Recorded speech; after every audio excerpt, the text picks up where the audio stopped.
do whatever they want, unlike in a minimum security prison. Next, let's proceed to the psychiatry lawbreakers who are deemed to be mentally unfit are sent to psychiatric prisons that are designed with resemblances to hospitals. Once there, the inmates or patients receive psychiatric help for their mental disorders. Psychiatric prisons are intended to try and help people as opposed to just confining them as a means of punishment.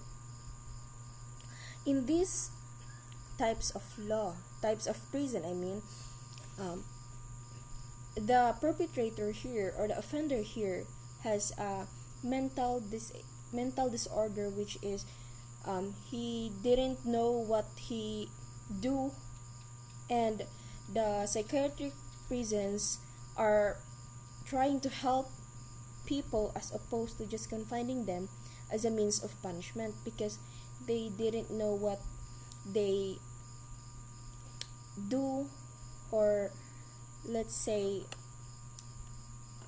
they have an problem within their brains. Next, let's proceed to military.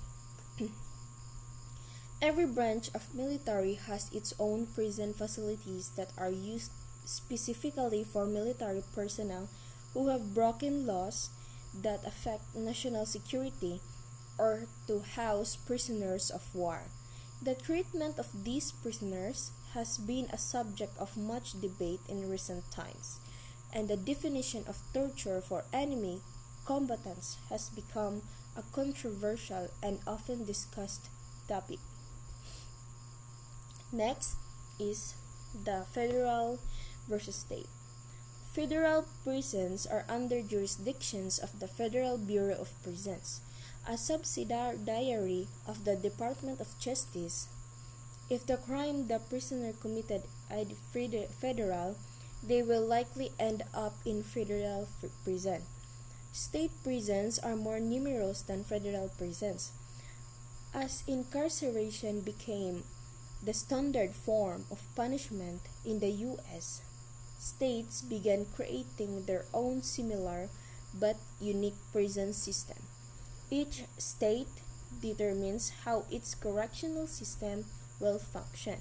So, federal and versus state are under jurisdictions of Federal Bureau of Prisons.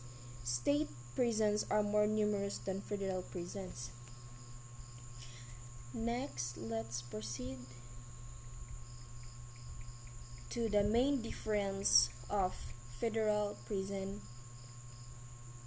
The main difference besides offense between state and federal prison is the amount time served of a sentence. Federal prison prohibit parole, so the amount of time served is significantly higher than the average time served in a state prison. Next, jail versus prison. Jail is a locally operated short-term facility, whereas prison is a state or federally operated long-term facility. So as I said earlier, that jail is for a short-term facility or short-term accommodation, while the prison is for long-term facility or long-term accommodation. Jails are mainly used for detaining inmates awaiting trial or sentencing. Prison are long-term facilities used for after sentencing, where felons and inmates are housed for more than a year. These sentencing guidelines may vary by state. Next, let's proceed to the difference between jail and prison. So you already know what are the difference between the jail and the prison. Prison are institution facilities under the jurisdictions of state or federal government where convicted offenders serve longer sentences. It's the word long-term or longer sentences. People who have been found guilty of breaking a state law are usually sent to a state prison. Jail are usually local facilities under the jurisdictions of a city, local district, or country.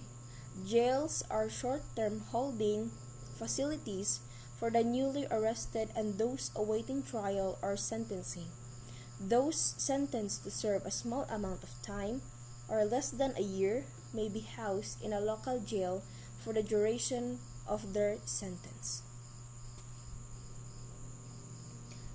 So, here are some problems in prison. Number 1 is the overcrowding. Prison overcrowding is one of the key contributing factors conditions around the world. It is also arguably the biggest single problem facing prison systems, and its consequences can at worst be life-threatening, at best prevent prisons from fulfilling their proper function. So this is the problem in prison, which is the overcrowding. And this can affect their health because of the population there in the prison. So next, I have here are related legal terms and issues. Bail is the temporary release of an individual accused of a crime and awaiting trial, sometimes on a condition that he first pays a fee as a way to guarantee his appearance at future court dates. Next is the defendant, a party against whom a person has filed a lawsuit in service court